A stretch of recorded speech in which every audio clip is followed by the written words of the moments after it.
y a eu un certain temps où l'étude d'impact environnemental et social,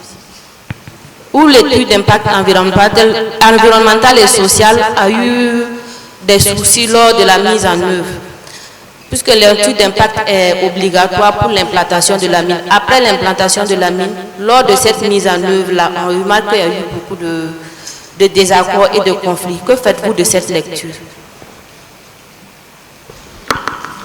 Bon, je l'ai dit, dans le pays minier, dit minier, il y a une organisation telle que ces choses-là ne peuvent pas bien se faire. Mais encore, c'est dans nos pays que ça ne va pas. Alors que c'est souvent même les mêmes compagnies, les mêmes acteurs. Donc, il faut savoir que, bon, il y a quelque chose qui est quand même lié à nous. S'il y a quelqu'un qui doit aller contraindre celui qui est en train de mal appliquer les règles, et il ne joue pas son rôle, mais lui, il va continuer de faire ce qu'il veut. Il faut savoir que quand on parle du domaine des mines, ce n'est plus du social, c'est un monde capitaliste. Il y a quelqu'un qui a mis de l'argent et il veut que l'année prochaine, ce soit le double ou bien le triple. Donc, tant que lui gagne, et que vous qui êtes en face, qui subissez les dommages, vous n'êtes pas au courant, ben il continue de faire comme il veut. Mais quand vous allez lui montrer que vous êtes au courant de ce qu'il est en train de faire et ce n'est pas normal, il va commencer à se méfier. Ben, je ne voudrais pas prendre certains exemples parce que c'est compliqué. C'était finalement devenu une affaire un peu politique. Mais vous voyez, c'est des conflits. Et vous savez que c'est une pratique qui a perduré, des fois parce que les gens ont fermé les jeux. Donc il faut ouvrir les jeux. Et lorsque nous parlons de développement durable, de l'environnement qu'il faut préserver, il faut savoir que si vous empochez quelques milliards là et puis vous dites c'est bon, vous pensez que votre vie est sauvée, mais vous-même et puis vos rejetons, vous risquez de tomber dans les milieux qui est pollué. J'aime le dire, mieux vaut être en bon terme avec son entourage, sinon l'argent n'est rien. Vous êtes milliardaire et l'entourage vous en veut. Moindre secousse, il soit régler votre compte en même temps. Donc, de temps en temps, il faut lutter pour que tout le monde soit à l'aise. Même les compagnies là, le savent très bien. Pendant que des fois, ça ne marche pas dans la préservation de l'environnement, ils savent qu'il faut donner un fourrage par village dans les alentours pour qu'on dise qu'ils sont en train de faire du bien. Ils savent qu'il faut financer des médicaments pour les CSPS pour qu'on dise qu'ils sont bien. Mais il devrait y avoir une structure étatique, et je crois que ces structures-là existent au ministère de l'Environnement, pour bien surveiller. Et c'est des gens qui ne doivent pas être complaisants. Hein, tu as investi d'une mission, tu as peut-être même juré de faire ton boulot, il faut le faire en toute sincérité. Vous n'êtes pas en règle, vous voulez me donner 1000 francs, alors les 1000 francs, je ne les tiens pas. Si vous persistez, même votre cas risque de s'aggraver. Il faut aller répondre. Celui qui a pollué l'environnement, il a payé, demain il se méfiera. Si vous permettez, pour rester sur la thématique de l'environnement, aujourd'hui, on assiste à une crise climatique mondialisée et le Burkina forcément est impacté. Aujourd'hui, qu'est-ce que le Burkina peut faire pour, en tout cas, ne pas véritablement faire totalement face, pour véritablement s'adapter à cette crise-là, malheureusement qui lui frappe aussi de plein fouet à travers des phénomènes météorologiques très extrêmes. Bon, les phénomènes météorologiques extrêmes, je crois que ceux qui sont spécialistes du domaine ont montré quand même qu'il y a un certain nombre d'activités humaines qui ont une incidence sur la dégradation de l'atmosphère, du climat de manière générale. Et il importe que les gens respectent les règles qui sont édictées pour que l'atmosphère souffre moins, hein, pour que le climat souffre moins. Mais vous voyez les accords climat, combien de pays arrivent à les respecter? Il y en a même qui refusent de signer carrément, et pas des moindres.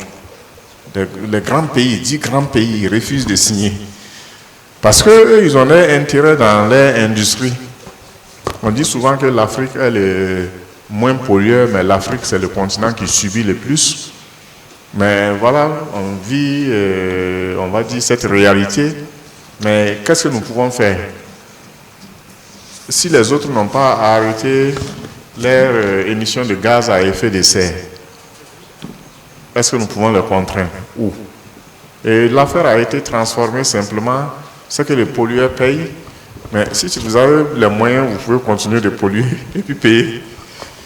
Et si vous n'avez pas les moyens aussi, arrêtez de polluer. Après, bon, il y en a qui touchent de l'argent pour le carbone parce qu'ils ont laissé des forêts. Donc, ils sont des puits de carbone. Bon, vous voyez, ce phénomène météorologique, je n'aime pas trop rentrer là-dedans parce que je dis, chaque science a ses limites. Quand on rentre dans le phénomène météorologique, là, je dis, ça, c'est la physique de l'atmosphère. Ça, ce n'est plus de la géologie. La géologie, pour nous, s'arrête là où on s'est assis ici. Et puis après, quand on monte au-dessus de ça, c'est l'atmosphère. Nous ne sommes plus dedans. J'aime parler de ça avec des pincettes parce que ce n'est pas mon domaine de spécialité. Ça, c'est de l'aérologie. Ouais. Mais professeur, bon, c'est pas pour... mais est-ce que vous ne pensez pas aussi que les phénomènes géologiques là peuvent contribuer à ces réchauffements climatiques qu'on a? Parce que, bon, je pense que dans le cours de paléontologie, on sait que par le passé, on a eu des réchauffements qui a causé même les extinctions à des périodes indiquées. Et j'ai fait allusion également à ces phénomènes géologiques là, parce que quand on prend le cas, ça ne dépasse pas 2 ou bien ça ne vaut même pas 2 ans, on a commencé à ressentir même des tremblements de terre dans nos pays voisins comme le Ghana par exemple, qui n'étaient pas connus à l'avance. Est-ce qu'on ne peut pas imaginer également qu'il y a la tectonique aussi qui est en train de se dessiner à l'horizon aussi? C'est une impression. Pour la géologie, en réalité, j'ai écouté la question premièrement, mais je ne veux pas aller sur un terrain glissant. Après, on va dire, c'est le professeur lui-même qui a dit que ce n'est pas les hommes qui font, mais c'est la nature comme ça.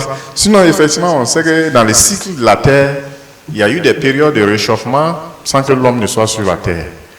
Et même de ce qu'on sait, on pense que l'atmosphère de la Terre ressemblait à l'atmosphère de Vénus et de Mercure au départ. Des planètes aujourd'hui qui sont dominées par des gaz à effet de serre. Le CO2, mais également le H2O. H2O, c'est un gaz à effet de serre.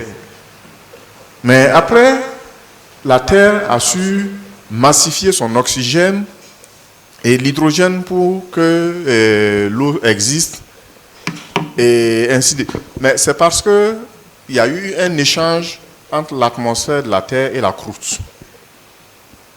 Une grosse quantité du carbone a été piégée dans les roches, notamment les carbonates, les calcaires. Mais on s'est dit, aujourd'hui, il ne faut pas qu'on ait la malchance qu'il y ait des éruptions volcaniques catastrophiques. Nous libérons tout ce CO2-là tout de suite. Nous libérons tout ce carbone tout de suite. Donc, voilà qui montre bien que nous ne sommes pas à la fin des débats. Et un jour, on peut... Maintenant, le tremblement de terre qui s'est produit au niveau du Ghana, bon, des fois, c'est nous qui exagérons un peu dans nos explications. Quand on dit aux étudiants que nous sommes dans la zone du craton, c'est vrai, un craton ne bouge plus. Mais il se trouve qu'il y a des structures qui sont encore actives, qui sont à côté du craton. Donc, ces structures actives, si ces structures se mettent en mouvement, le craton, en tout cas dans ses périphéries, va trembler. Et il y a une fracture, les failles transformantes qui sont dans l'océan Atlantique. Donc, il y a une faille transformante qui frôle la côte de l'Afrique de l'Ouest au niveau du Ghana et de la Côte d'Ivoire. Et c'est parce que les gens ne se sont pas référés à l'histoire. Sinon, la Côte d'Ivoire, ce n'est pas la première fois que la terre tremble. Mais c'est au niveau de la côte. Le Ghana également, ce n'est pas la première fois que la terre tremble. Mais c'est au niveau de la côte toujours. Maintenant, c'est prolongé jusqu'à Ouagadougou. C'est que la fracture de Saint-Paul s'est réellement fâchée. Voilà, la fracture de Saint-Paul est très lointaine. C'est comme l'année passée, j'ai vu sur les réseaux sociaux, et rapidement, les étudiants m'ont posté ça pour dire, voilà, on dit qu'il y a eu une éruption volcanique en Côte d'Ivoire, vers Mans. J'ai dit, mais et les collègues ivoiriens, pourquoi ils ne parlent pas? Mais après, je me suis rendu compte que c'était une fausse histoire. Ils ont dit non, c'est un pylône qui a brûlé, ça devait être en métal. Et puis, comme c'était tout noir là-bas, les gens disent que c'est un volcan qui a fait éruption. Donc, des fois, bon, la vérité géologique, elle est dite, mais on peut observer des choses, mais il faut toujours chercher à comprendre. Voilà pourquoi également, lors de ces phénomènes, le géologue sera interpellé et il va regarder et il dira ce que lui pense de ce qui s'est passé. Ok. En fait, la politique actuelle est de se tourner vers les énergies renouvelables et puis l'énergie verte. Côté géologie, c'est la recherche des minéraux stratégiques. Quels pourraient être les minéraux stratégiques pour le Burkina et comment pourrait-elle la développer? Ben, les minéraux stratégiques, il n'y en a pas qu'un seul minéral. Ben, c'est tout ce qui rentre aujourd'hui dans le domaine de la high-tech, mais également dans le domaine de l'énergie, comme vous le dites. Tout ça, c'est des minéraux stratégiques, des métaux stratégiques.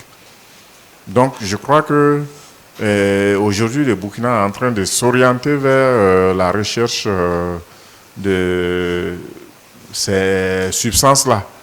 Bon, DG Bimijeb est là. Lui, il peut être dans les secrets des dieux. Et je ne suis pas très au courant de comment est-ce que les choses avancent.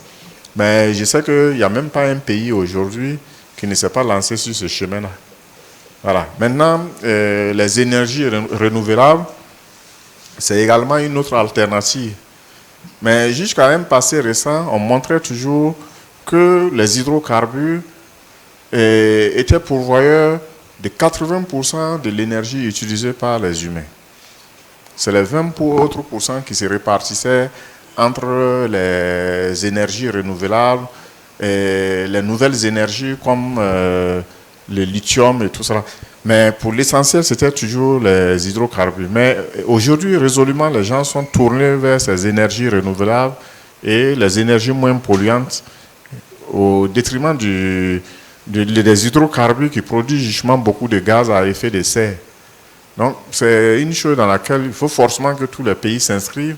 Parce que si demain, tout le monde abandonnait l'utilisation des hydrocarbures et vous n'avez que ça, comment vous faites?